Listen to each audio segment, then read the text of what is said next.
Hey guys, it's Callie with Bookshelf Banter, and I am going to be bringing you a review of the Book of Lost Fragrances by MJ Rose.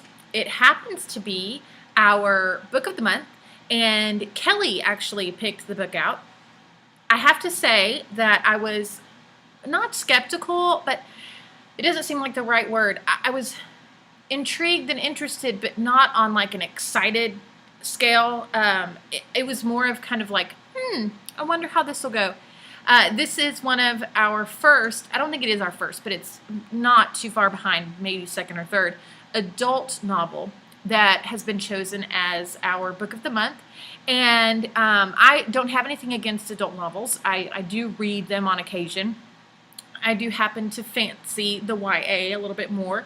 And so when Kelly brought this to me, the part of her kind of her spiel or her sales that kind of sold me on the book was the paranormal element to it, or the fantasy, where it is mostly set in France.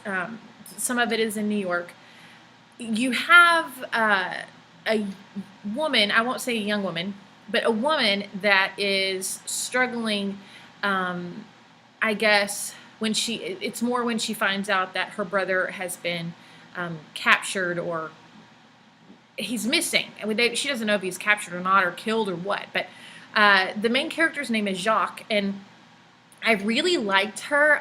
I was kind of frustrated with her sometimes because it just seemed like she held on to the past, but that's kind of a part of what the book is all about. So the Book of Lost Fragrances is about the past, because the book revolves around the idea of reincarnation, and the main character Jacques doesn't believe in reincarnation, but a lot of the people around her, well, they do. And so her brother Robbie is one of them, and I really love his character. Then you also have a Dr. Malachi Samuels that's involved, and I kind of didn't like him very much in the book, but I think that's okay because he doesn't play a huge role. But the character that I loved more than anyone was Griffin. And I'm sure that when you read it, you'll know why, because you're going to go read it, because I am going to give it 4 books on the bookshelf. There's a lot to do with reincarnation, but Griffin really is more about mythology, and so is Jacques, and I think that's why she doesn't believe in reincarnation. And she's all about proving myths for what they are in truth. So she takes a look at the past, that's her living, and she takes myths and she figures out what the true story was behind someone telling the myth. And then you have Griffin, who actually does a lot of archaeology and all that stuff. So he's all about the past as well. Now, I know what you're thinking. This is just a lot of information, and it kind of is, because there's so much in this book that happens that all kind of comes together in the end. And I think that's another reason I liked it so much, because the whole time I was trying to figure out, why is she flipping perspective? That's MJ Rose, that is. Or why is she telling this guy's story? There is a young man that is in art school, and I don't know how to pronounce his name. I think it's like Zai or something like that. But he has a story that's being told throughout. And there's also another character named Valentine. It's a girl, and she's totally kick butt.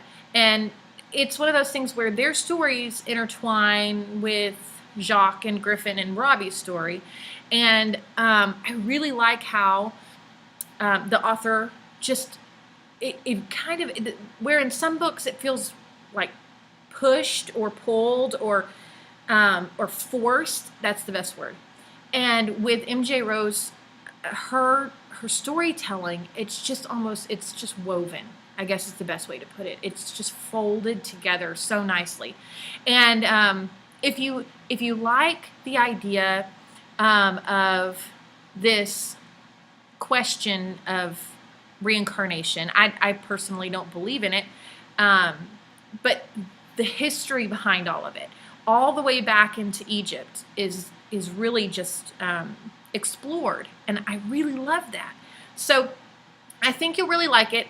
from a YA perspective, there is a series, The Eternal Ones, by Kirsten Miller, that I think that if you really like that, you'll probably dig the Book of Lost Fragrance, and or Lost Fragrances, because there's more than one fragrance they talk about.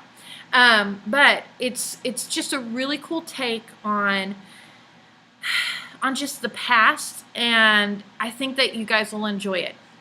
Now, let me say this, as far as like you moms out there, they're like, I don't know about my teenage daughter reading this. There are a few little brown chicken, brown cow scenes, but other than that, wasn't anything too crazy. So, hope you guys enjoy. Kelly, thank you for the recommendation, and I look forward to bringing you next month's Book of the Month. Talk to you guys later. Bye.